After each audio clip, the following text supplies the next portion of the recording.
Copy, Joel. Message to observer. Juliet, November 159683. 12 guards. 2 reps.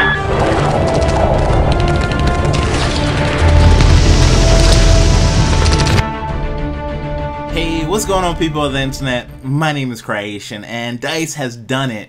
They have finally nerfed the most overpowered weapon in Battlefield 4. One that had a bigger kill streak than Joseph Stalin. Yes, I'm talking about the netcode. But that is not all of what I want to talk about in this video. I also wanted to talk about the possibility of seeing a pretty early Battlefield Hardline beta coming around midsummer. Now, as you guys can tell, there has been a lot of information flowing through the internet on this new Battlefield Hardline game. We pretty much know everything there is to know about the beta. The weapons, the gadgets, the vehicles, and also the map that it's taking place in and which game modes you will be able to play. Now, if you really haven't been paying attention to the internet, don't worry, Cry has your back. So the map for the beta will be High Tension, a map heavily based on downtown LA. Now, from the footage that I have seen, and you can see that same footage in the description below, the map reminds me a lot of Siege of Shanghai, where we have tall buildings and skyscrapers pretty much scattered across the map, and we have these lanes of interconnected streets that kind of form flanking routes, but also is wedded to form these major fronts. The map is definitely very infantry focused, and I'm guessing that Battlefield Hardline is just going to be just that. But when can we expect to play this? And I'm thinking very soon. According to so many leaks, it looks like EA is having a very hard time keeping this game under wraps. At this point, we even have full footage of a working beta.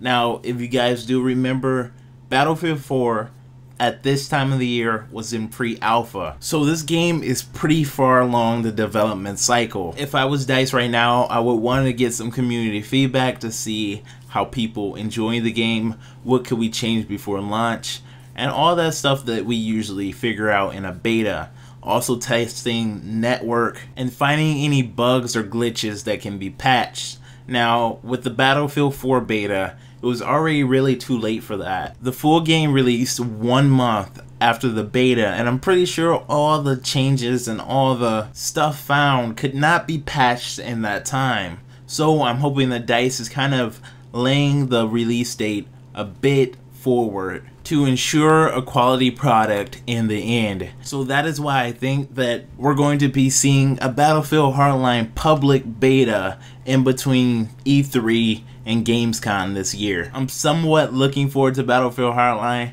I'm going to give it a chance. It is something new, and it might give me the chance just to practice plain old infantry combat, because that's what I really like most in the Battlefield games. Speaking of infantry, Battlefield 4 got a big update, and a lot of people are saying that the netcode is fixed. Now, I do not want to bash Battlefield, but the experience still could get better. The patch did bring a lot of improvements.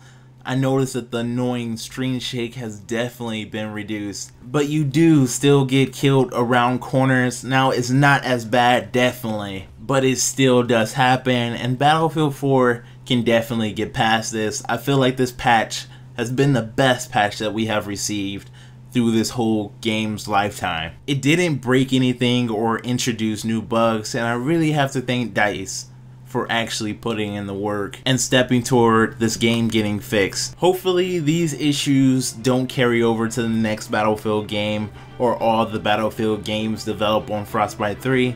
Hope DICE does get a hand and solve their networking issues, but for now it's pretty good. I will say this is how the game should have been on launch. But of course, let me know you guys' thoughts on the subjects that I talked about today. Also, you can subscribe to stay up to date with Battlefield Hardline and Battlefield 4. Hope you guys do have a nice day, but in the meantime, stay creative.